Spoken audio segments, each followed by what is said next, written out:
말씀하실 것을 믿고 감사드리며 사랑 많으신 예수님의 이름으로 기도하옵나이다. 아멘. 사무엘상 21장 10절에서 22장 2절에 있는 말씀, 다윗 공동체가 시작되다라는 제목으로 하나님 말씀 전하겠습니다. 사람에게 다가오는 두려움 중에 단연은 미래의 불확실함에 대한 두려움이라고 할 것입니다. 세상 살아가면서 두려워해야 될 일들이 너무나도 많죠. 살면서 살수록 두려워지는 것이 있고, 또 두려워했던 것들이 별거 아니고 지나가는 것이구나 깨달아가는 일들이 많지만, 두려움은 우리의 인생에서 불가피한 그런 모습이라고 할 수 있습니다. 그래서 성경 안에서도 두려워하지 말라고 말씀하시는 하나님의 이 그 격려와 하나님의 위로가 생각보다 많이 나타나고 등장하는 것을 깨닫게 되죠. 우리는 이 미래에 대한 이 불투명함, 그리고 그것에서 오는 두려움이 우리의 심령을 옥죄어 올 때를 경험하게 되는 것이죠. 뭔가를 계속해서 시도하는데 내 뜻대로 되지를 않고, 하는 일마다 되지 않으며 무일푼이 되고 쫓겨다니는 상황이 되게 되면, 현재도 현재지만 불확실한 미래에 대한 두려움과 스트레스는 그 무엇보다도 몇 배가 되는 것을 경험하게 됩니다. 지금도 힘들지만 이 삶이 지속된다고, 계속된다고, 해결책이 보이지 않는다고, 이럴 때 그 두려움은 이루 말할 수 없는 것이죠. 다른 건 몰라도 다른 사람들처럼 평범한 직장이나 평범한 가정생활 할 수 있을까 싶은 그러한 마음이, 막막함이 찾아오게 되면 막막하다 못해 답답하고, 답답하다 못해 두려움을 이제 만나게 되는 것이죠. 오늘 다윗이 겪고 있었던 처지가 이와 같다고 할 수 있습니다. 물론 우리 성도님들 중에 그런 시간을 지내오신 분들도 있고, 또 지나가는 분들도 있고, 앞으로 또 이러한 일들이 우리 가운데 올 수도 있겠죠. 그러나 다윗의 처지가 지금 이와 같다고 할 수 있는 것입니다. 일례로 이런 겁니다. 직장에 갔는데 어떤 이상한 상사 하나가 괜히 나만 미워하기로 마음을 먹었는지 때마다 괴롭히고 쫓아다니면서 잘라버리겠다고 이야기를 하고 못 살게 굽니다. 결국 미래가 보장되었던 직장을 나오기로 마음을 먹었고, 그렇게 나왔더니 아내는 이제 고생하는 게 싫다고 별거를 하자고 요청을 하게 된 거죠. 직장도 잃고 가족도 잃게 되었는데, 그렇다고 딱히 어디 갈 만한 곳도 없습니다. 지금 이것이 다윗이 걸어가고 있는 길인 것이죠. 여러분, 우리가 인생길을 걸어가면서 우리의 인생길에 이런 일들이 찾아올 수 있습니다. 여러분의 잘못 때문에 찾아오는 것 아니고, 우리가 왜 그런 고난을 당해야 되는지 해석되지 않는 일이라 할지라도 이런 일들이 찾아오기도 하는 것이죠. 오늘 다윗이 이러한 그 고난 앞에서, 오늘 다윗은 가드라는 곳으로 내려가기로 마음을 먹게 되었다라고 하고 있습니다. 이 가드로 내려가면서 이때 가장 경계해야 할 것이 있는데, 오늘 본문 말씀은 그것을 우리에게 먼저 설명해 주고 있습니다. 10절 말씀 읽고 하나님 말씀 배워가도록 하겠습니다. 10절 같이 읽겠습니다. 시작. 그날에 다윗이 사울을 두려워하여 일어나 도망하여 가드왕 아기스에게로 가니. 아멘. 다윗이 사울을 두려워하여 일어나 가드 왕 아기스에게로 가게 되었다, 이렇게 말씀하고 있습니다. 사진 한 장 보여주시면, 가드는 이 블레셋의 가장 발전된 5대 도시 중에 하나인데, 지도 안에 가장 중앙에 있는 저 노란색 경계선에 붙어 있는 도시가 가드라는 지역인데, 사울 시대에 노란색 땅이 블레셋 땅이고 이 분홍색 땅이 이스라엘 이제 땅이었습니다. 블레셋이 이스라엘과 근접해 있는 이제 도시라는 것을 알 수 있죠. 다윗이 지금 노비라는 곳에 있었는데, 노베에서부터 이 가드까지는 한 37km 정도, 하루길 정도 걸어가면 도착할 수 있는 이제 길이었다는 겁니다. 다윗이 노베에서 가드로 내려가야 되겠다 이렇게 생각했던 것은 사울 왕을 피하기에 가장 적절한 지역이었기 때문입니다. 사울이 손쓸 수 없는 곳, 사울은 어디든지 다 손쓸 수 있지 않습니까? 왕이기 때문에 그의 그늘을 피할 곳이 없습니다. 다 모든 사람들이 다윗을 미워하는 것을 알기 시작했고 갈 곳이 없죠. 그래서 사울 왕을 피할 수 있는 곳은 적국입니다. 적국. 다른 나라에는 사울이 갈 수가 없죠. 다윗은 갈 수 있지만 사울은 올 수 없는 곳 블레셋 적국으로 이제 들어가기로 결정을 하게 된 거죠. 가드라는 지역은 또 경제적으로 굉장히 발전되어 있었던 곳이었기 때문에 많은 사람들이 살고 있었고, 그래서 많은 사람들 사이에 그냥 숨어서 지내면 되겠다, 누가 나를 알아보겠는가 하는 마음으로 이제 가드라는 지역을 선택하게 된 겁니다. 인간적으로 생각을 해보게 되면 어쩌면 수순입니다. 지금 사울 왕에게 쫓기는데 갈 곳 어디 있는가? 사울 못 오는 곳으로 가야지. 그러면 어디로 가야 되는가? 가까운 곳, 사람 많은 곳, 숨어 지내기 좋은 곳, 그곳을 다윗은 주저없이 선택을 하고 갈등 없이 가드로 내려가게 됐다는 겁니다. 그런데 거기에서 다윗이 생각하지 못했던 문제가 생겨나게 되었다는 겁니다. 11절 12절 같이 읽도록 하겠습니다. 11절 12절입니다. 시작. 아기스의 신하들이 아기스에게 말하되 이는 그 땅의 왕 다윗이 아니리니까 무리가 춤추며 이 사람의 길을 노래하여 기르되 사울이 죽인 자는 천천히요 다윗은 만만이로다 하지 아니하였나이까 한지라. 다윗이 이 말을 그의 마음에 두고 가드왕 아기스를 심히 두려워하여. 아멘. 다윗이 그냥 아무런 주저함 없이 깊은 갈등이나 깊은 고민 없이 기도할 어떤 이유 없이 가드로 내려가게 되었는데, 가드는 한 가지 문제를 가지고 있었다는 거죠. 그것은 가드가 골리앗의 고향이었다는 겁니다. 물론 다윗도 가드가 골리앗의 고향이라는 것을 모르지 않았습니다. 알고 있었습니다. 하지만 사람들 많은 사이에 숨어서 지낸다고 한다면 누가 나를 알아보겠는가, 이렇게 이제 생각을 한 거죠. 사실 다윗은 지금 사울 왕에 의해서 이스라엘에서 지워져 가는 존재였습니다. 골리앗을 무너뜨리고 그 용사를 무너뜨림으로 인해서 다 지던 전쟁을 이겨낸 영웅으로서의 다윗은 점차 지워져 가고 있었던 거죠. 이스라엘 사람들도 잊혀가고 있는데 가드 사람이 나를 기억하고 있겠는가? 그냥 조용히 사고치지 않고 그냥 조심해서 있으면 그런 위험은 있지만 사울 왕의 위험보다는 덜하지 않겠는가, 이렇게 여기고 가드로 내려간 겁니다. 그런데 골리앗을 쓰러뜨렸던 이 사건은 가드 사람들에게는 너무나도 큰 충격이었고, 이스라엘 사람들은 잊어가는지 모르지만 그들에게는 다윗이 잊혀지지 않는 각인된 아주 그냥 눈에 생생한 그런 존재로 남아 있었다는 것이죠. 뿐만 아니라 이 아기스의 신하들은 다윗을 이스라엘의 실질적인 왕으로 여기기 시작하고 있었다는 겁니다. 그래서 우리가 읽었었던 이 본문 말씀 속에 보게 되면 11절 말씀에 보게 되면 아기스의 신하들이 아기스에게 말하되 이는 그 땅의 왕 다윗이 아닙니까? 다윗을 왕으로 생각하고 있는 이 아기스의 사람들을 이제 보게 되는 것이죠. 아기스의 신하들은 다윗을 미래 권력으로 생각하고 있었던 겁니다.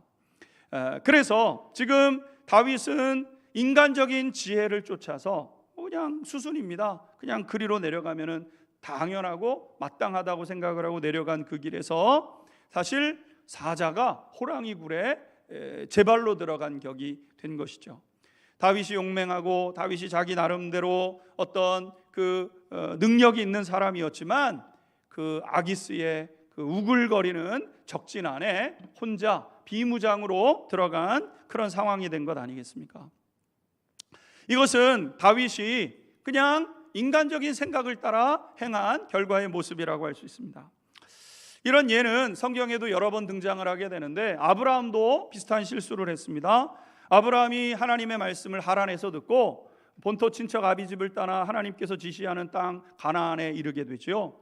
창세기 12장에 보게 되면 가나안에 도착하자마자 그 땅에서 기근을 만나게 되었습니다.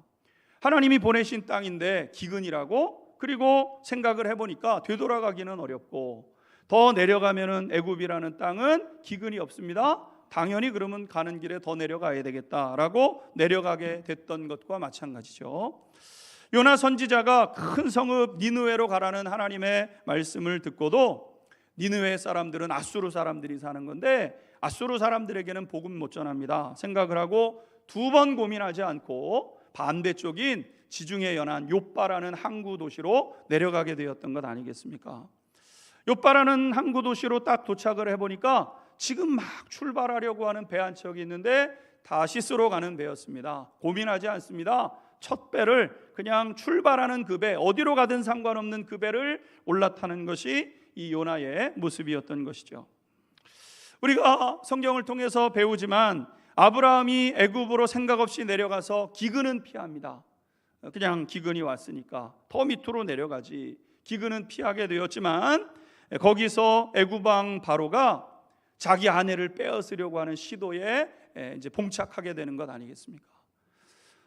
생명 살겠다고 왔는데 아내 잃어버리게 될 형편에 이르게 된 것처럼, 또 요나 선지자가 다시스로 가는 배에 몸을 실었더니 어디서 생겨났는지 모르는 풍랑이 몰려오더니 이 배를 뒤집어 삼킬 것 같은, 그래서 하나님의 말씀에 순종하지 않고 피해서 다른 곳으로 갔는데 죽음이 기다리고 있는 그런 상황을 요나가 맞이하게 된 것이죠. 여러분, 우리가 인간적인 지혜로 살아갈 때 예상치 못한 위험을 만날 수 있음을 기억해야 된다는 겁니다. 우리 생각대로 되지 않는다는 거죠. 그냥 우리 생각대로 이렇게 하면 그 다음에 이렇게 하면 되고 그 다음에 또 이렇게 하면 되겠지라고 생각하는 그 생각은 그렇게 되지 않는 경우들이 종종 있습니다. 그래서 우리는 우리의 지혜와 경험이 얼마나 작고 부족한지를 늘 고백해야 됩니다. 물론 우리가 얻게 된 지혜와 지식 그리고 경험은 하나님의 손길 중에 하나기는 합니다. 하나님께서 내가 여기까지 오게 하시는데 이런 지혜와 이런 경험들을 통해서 오늘 여기에까지 이르게 하신 것이죠. 그러나 여러분, 그것이 전부가 될 수는 없다는 거죠. 그것 전부가 하나님의 뜻을 알아가는 유일한 경험과 지식이 되어서는 안 된다는 겁니다. 인간의 지혜는 작은 도구에 불과한 것이죠. 성경에 보게 되면 사도 바울이 자신의 지혜와 지식을 이제 골몰이 생각하면서 예수 믿기 전에는 지혜와 지식을 꽉 잡았습니다. 가말리엘이라는 위대한 학자의 제자로 들어가서 엄하게 교육을 받았습니다. 그리고 세상을 보니까 예수 믿는 사람들은 다 이단이고, 그래서 그 사람들을 다 잡아 죽이는 것이 그의 삶의 가장 큰 사명이고 목적으로 여기고 있었던 것이죠. 그런데 자신의 지혜와 지식을 붙잡고 살아가다가 예수님을 만나고 났을 때 그의 인생에 큰 전환점이 생기게 되었습니다. 그래서 빌립보서 3장 8절과 9절에 사도 바울이 이렇게 고백을 합니다. 같이 한번 한 목소리로 읽어보겠습니다. 시작. 또한 모든 것을 해로 여김은 내 주 그리스도 예수를 아는 지식이 가장 고상하기 때문이라. 내가 그를 위하여 모든 것을 잃어버리고 배설물로 여김은 그리스도를 얻고 그 안에서 발견되려 함이니, 내가 가진 의는 율법에서 난 것이 아니요 오직 그리스도를 믿음으로 말미암은 것이니 곧 믿음으로 하나님께로부터 난 의라. 아멘. 사도 바울이 빌립보서에서 내 모든 것을 해로 여긴다. 내가 가지고 있는 모든 것들을 오히려 거리를 두고 내려놓겠다, 이렇게 얘기를 하는 거죠. 예수 그리스도를 알고 나서 보니까 내가 가지고 경험했던 물론 그것도 하나님의 섭리와 은혜와 손길이 있는 것 아니겠습니까? 하나님이 사용하시려고 율법의 엄한 교육도 받게 하였고, 하나님이 사용하시려고 그에게 시민권도 주시고, 하나님께서 그의 삶을 여기까지 인도하신 것이 아니겠습니까? 그럼에도 불구하고 사도 바울은 그 모든 것들을 배설물 정도로 여긴다라고 얘기를 했습니다. 중요한 것이 아니라 어떤 일들을 그냥 양분으로 써버릴, 그냥 어떻게 보게 되면 더 거리를 두고 다시 한번 재고해야 될 것, 꼭꼭 싸매고 그것이 마치 내 인생의 기준이고 내가 붙잡아야 될 유일한 어떤 기준으로 삼는 것이 아니라 저 멀리 배설물 정도로 사도 바울은 여기겠다라고 이야기를 한 거죠. 내 지혜와 내 경험은 우리의 결정에 있어서 전부가 아니라 일부분이어야 함을 다윗이 우리 사도 바울이 우리 가운데 말씀하고 있는 겁니다. 우리가 어떤 결정을 내려야 됩니다. 내가 경험한 게 있어요. 내가 알고 있는 게 있어요. 그러나 여러분, 그것을 전부로 삼으셔서 그것만 가지고 결정하시면 안 된다는 거죠. 그것은 하나의 한 축일 뿐입니다. 이전에 하나님이 나를 이렇게 인도해 오신 그 은혜, 내가 가지고 있는 세상적 성경적 지식도 하나님 앞에서는 잠시 내려놓고 하나님의 뜻을 찾아가는 하나의 수단과 도구일 뿐이지 그냥 마치 당연한 것처럼 그것을 그냥 선택하게 됐을 때 오늘 다윗이 사자굴로 걸어 들어가는 것처럼 아무 일도 없을 것 같은 그곳에서 다윗을 알아보고 다윗을 죽이겠다고 하는, 죽여야 한다는 이 신하들의 여러 가지 그런 그 이야기들이 나타나는 것과 같은 일들이 벌어지게 되는 것이죠. 결국 다윗은 이 사람들이 다윗을 알아보고 죽이려고 하는 시도를 꿰뚫어 보고 나서 결국은 미친 척을 하면서 자신의 위기를 한번 벗어나 보려고 애를 쓰게 됩니다. 13절 계속해서 읽도록 하겠습니다. 13절 읽겠습니다. 시작. 그들 앞에서 그의 행동을 변하여 미친 채 하고 대문짝에 그적거리며 침을 수염에 흘리매. 아멘. 다윗이 살 방법이 없습니다. 사울 왕을 피해서 왔더니 자기를 미워하고 적대시 여기는 아기스와 그의 신하들이 있는 것 아니겠습니까? 그러니 다윗이 할 수 있는 유일한 마지막 것, 미친 척하는 거죠. 다문에다가 그냥 뭔 글씨인지도 모르게 그냥 써가면서 침을 질질질질 흘려가면서 저 미쳤다고 더럽다고 막 사람들이 그렇게 하도록 한 것이죠. 감사하게도 가드 왕 아기스가 그것을 보고는 어디서 미친놈을 데려왔냐고 호통을 치면서 그리고 쫓아내는 바람에 겨우겨우 목숨을 건지게 됩니다. 어쩌면 아기스 왕이 그날 기분이 나빠서 저런 미치광이놈 그냥 죽여버려라 이렇게 해도 이방 땅에서 골리앗을 죽였던 장수 하나가 미친 척하고 있는 그 장수 하나 죽인다고 해서 누가 뭐라 그럴 사람이 있겠습니까? 당연히 그렇게 해도 아무 말 할 수 없는 상황인데 죽이라고 얘기하지 않고 쫓아버리라고 얘기하게 된 거죠. 그것은 다윗의 힘으로 살아난 것이 아니라 어떤 하나님의 은혜가 그와 함께한 것 아니겠습니까? 소랑이 굴에 들어갔는데 살아나온 격이 된 거죠. 마치 아브라함이 바로왕 애굽왕 바로에게 자기 아내를 막 빼앗기는 상황이 될 수밖에 없는데, 근데 하나님께서 꿈에 바로에게 나타나셔서 손대지 말라고, 죽는 수가 있다고 하나님이 말씀하심으로 인해서 아브라함이 그 애굽 땅에서 빠져나왔던 것처럼 요나 선지자가 물고기 뱃속에서 이제는 죽었구나 하고 있었는데 하나님께서 그의 기도를 들으시고 물고기 뱃속에서부터 요나를 토해내게 하셔서 사명의 자리로 나아갈 수 있도록 하신 것처럼 하나님의 은혜로 그를 살려내신 것이죠. 사랑하는 성도 여러분, 어려운 그때에 인간적인 지식과 경험을 의지하지 않게 되기를 주님의 이름으로 축원합니다. 그것으로 하나님의 뜻을 찾으셔야 됩니다. 내 경험과 내 지식을 가지고 하나님의 뜻을 찾으셔야 됩니다. 지금 이 순간의 하나님의 뜻, 옛날에 이전의 하나님의 뜻이 아니라 오늘 여기에 있는 하나님의 뜻을 찾아가실 때 우리는 복된 길을 걷게 되는 것이죠. 오늘 두 번째, 다윗은 계속해서 미친 척하면서 살 수 없었기 때문에 가드를 떠나게 되었습니다. 가드는 살 곳이 되지 못했습니다. 그래서 더 깊은 곳, 이번에는 인적이 없는 곳을 찾아서 가게 되었다 그랬습니다. 그리고 그렇게 도착한 곳이 아둘람굴이었습니다. 22장 1절과 2절 말씀 같이 읽도록 하겠습니다. 함께 읽겠습니다. 시작. 그러므로 다윗이 그곳을 떠나 아둘람 굴로 도망하매 그의 형제와 아버지의 온 집이 듣고 그리로 내려가서 그에게 이르렀고, 환난당한 모든 자와 빚진 모든 자와 마음이 원통한 자가 다 그에게로 모였고, 그는 그들의 우두머리가 되었는데 그와 함께한 자가 400명가량이었더라. 아멘. 다윗은 아무도 없는 황량한 곳으로 가기로 이번에는 마음을 먹습니다. 사람 많은 곳에 숨으면 될 줄 알았는데 알아봤어요. 이제는 그냥 황량한 곳으로 가자 하고 황량한 곳으로 갔죠. 어리석어 보입니다. 살 길이 막막해 보이죠. 한번 이 아둘람이라는 곳의 지도를 한번 보여주시면 유다의 그 안쪽으로 이제 들어가게 됩니다. 유다 안으로 다시 이스라엘 사울이 도사리고 있는 그 아둘람으로 가게 되죠. 사진 한 장 보여주시겠습니까? 이것이 이제 아둘람으로 추정되는 곳이죠. 볼 때는 그냥 평범해 보이지만 굴이 하나 있습니다. 다음 사진 보여주시면 이렇게 이제 굴에서 혼자 이제 살아가게 됩니다. 아무도 없는, 문명이라고는 전혀 없는 곳에 이제 홀로 있게 되었던 것이죠. 어리석은 선택을 한 것 같은 다윗의 모습이었는데, 그런데 얼마 후 사람들이 모이기 시작했다 그랬습니다. 1절 말씀에 보게 되면 가족이 먼저 찾아오게 되었고, 또 얼마 지나고 나니까 환난당한 자, 빚진 자, 마음이 원통한 자들이 찾아와서 공동체가 시작이 되었는데 400명이나 되는 사람들이 모여들기 시작하게 되었다는 거죠. 오늘 두 번째, 다윗의 공동체가 이제 시작되는 것을, 형성되는 것을 기록하고 있습니다. 여러분, 먼저 우리가 생각하게 되는 것은 하나님이 행하시는 일이 이와 같다는 겁니다. 내 생각과는 다르게 흘러가는 것이 하나님의 뜻입니다.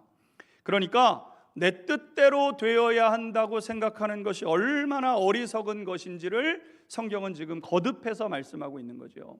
이렇게 돼야 돼, 이 길로 가야 돼, 그 길을 고집하게 되는데 여러분, 그 길만큼 어리석은 길이 없다는 겁니다.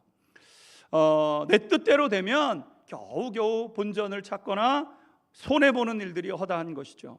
그러나 하나님의 뜻대로 되게 되면 거기에 하나님의 손길이라는 알파가 있게 되는 것인데, 하나님은 하나님의 뜻과 우리의 뜻은 전혀 다름을 말씀하셨습니다. 이사야서 55장 8절과 9절에 이렇게 말씀합니다. 함께 읽겠습니다. 시작. 이는 내 생각이 너희의 생각과 다르며 내 길은 너희의 길과 다름이니라. 여호와의 말씀이니라.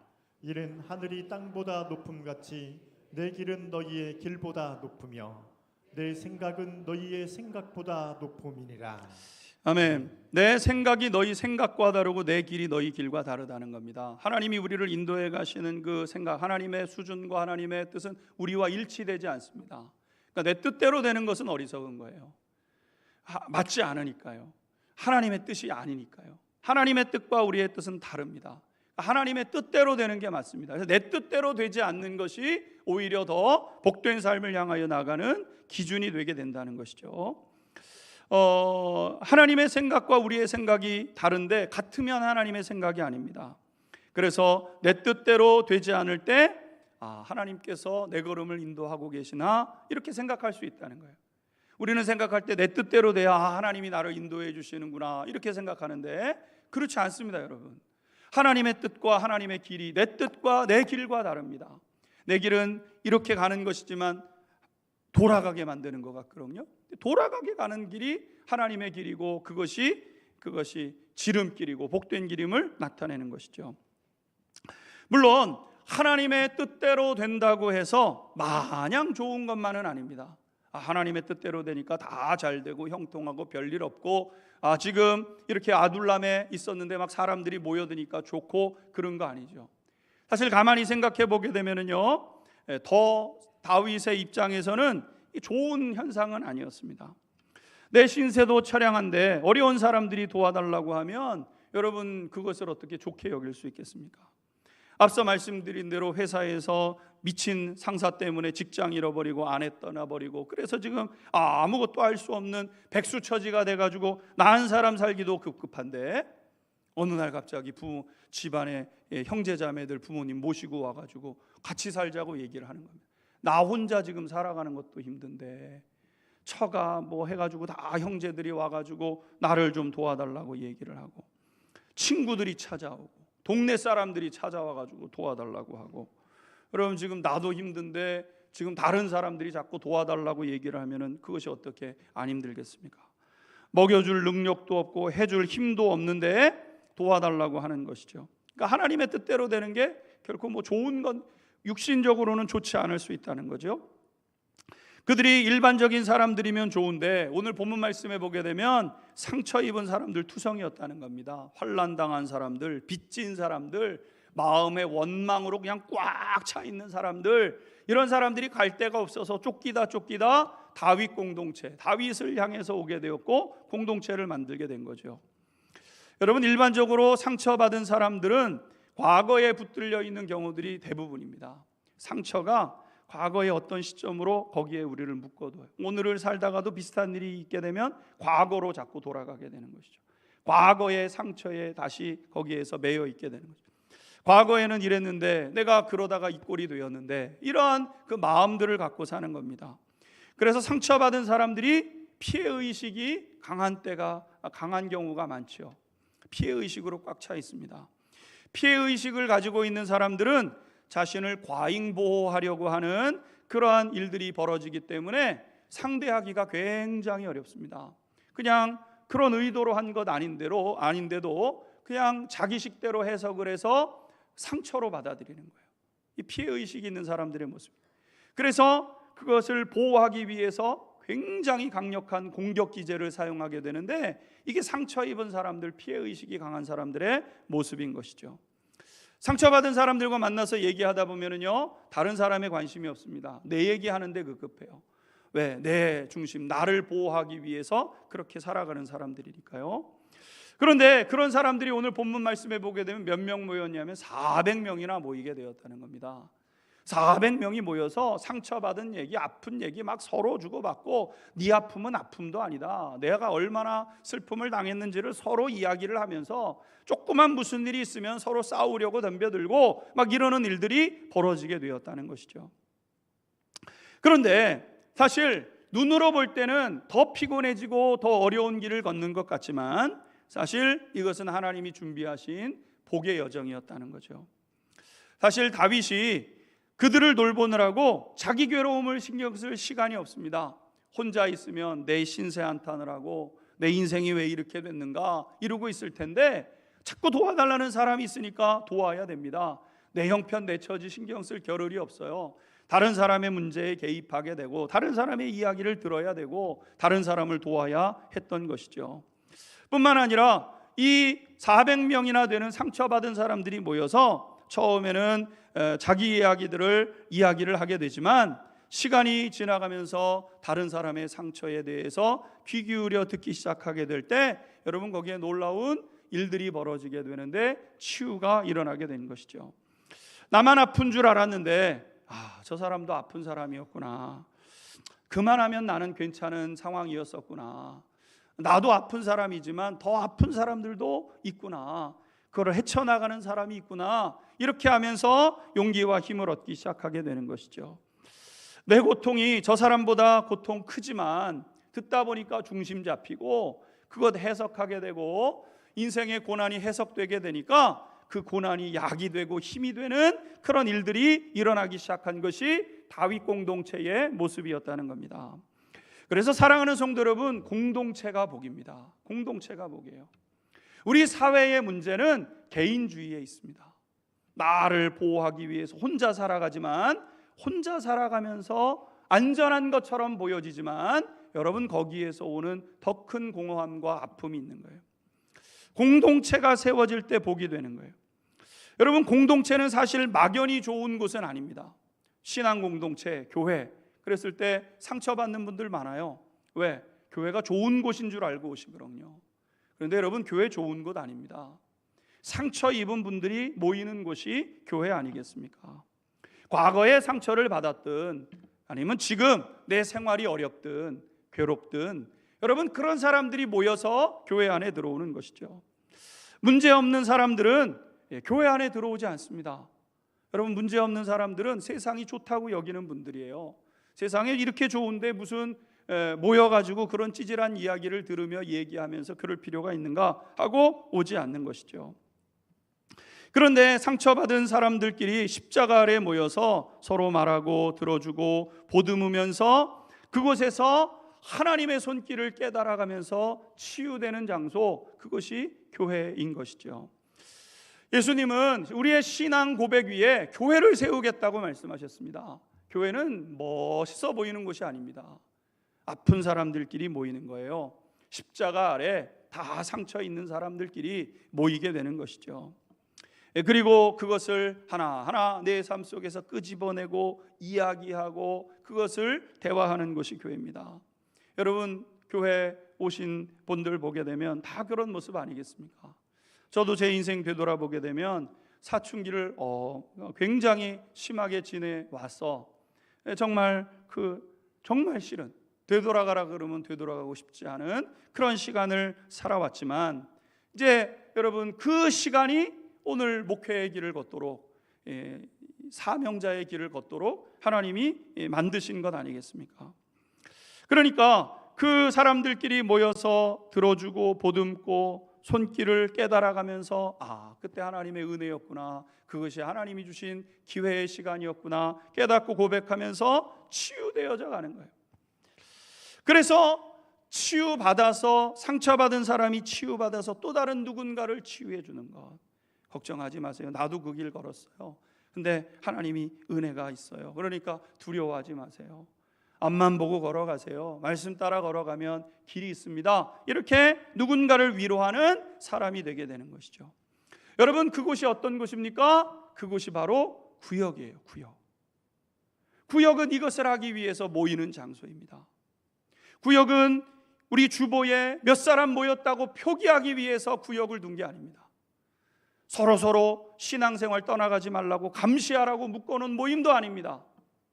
구역의 모임은 내 아픔을 그의 아픔으로 겪도록 한 주일 살아가면서 아팠던 아픔들을 끄집어놓고 나도 그런 아픔 겪는데 서로를 위로해주고 쓰다듬고 같이 그렇게 믿음의 여정을 걸어가며 치유하는 공동체로 서가도록 부르신 곳이 구역인 것이죠.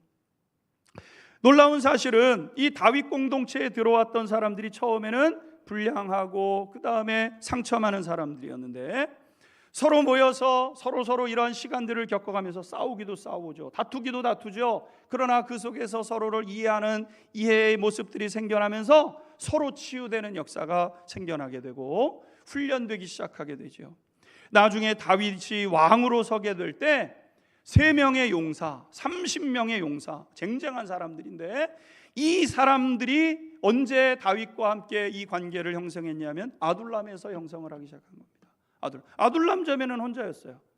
아둘람의 시간을 겪으면서 3명의 용사, 30명의 용사, 그리고 다윗의 수많은 충성된 사람들이 세워진 겁니다. 한 번은 다윗의 고향이 베들레헴인데 베들레헴의 그 블레셋 사람들이 그 성을 빼앗아 가지고 점령하고 있습니다. 왕이 되어 가지고 그 땅을 정복하지, 내 고향을 정복하지 못하고 있는 건 아프죠. 그래서 그냥 지나가는 마음으로 한숨 쉬면서 얘기합니다. 저 베들레헴 성 문 곁에 보게 되면 우물이 있는데 그 우물물이 얼마나 시원했는데 내가 그거 못 마시고 있네. 여러분, 이 말이 끝나자마자 새 용사가 달려가기 시작합니다. 블레셋 사람들이 앞에 막고 서고 있는데 그것들을 다 해치고 나가서 물 한 컵을 떠다가 다윗 앞에 갔다가 다윗에게 드립니다.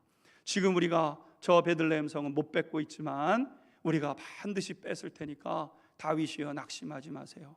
반드시 뺏어서 드리겠습니다. 이 물로 위로를 받으십시오. 다윗이 그 물을 땅바닥에다 쏟아버립니다. 괜한 내 욕심, 괜한 내 마음 때문에 내 충성된 나와 동역하는 이 동역자들이 괜한 어려움을 당할 뻔했구나. 그 다음부터는요, 그것에 대해서 입도 뻥끗하지 않습니다. 다윗과 용사들이 이렇게 세워져서 다윗의 왕국을 만들어냅니다. 여러분, 그것이 어디에서 시작됐습니까? 아둘람이라는 곳에서 시작됐다는 거예요.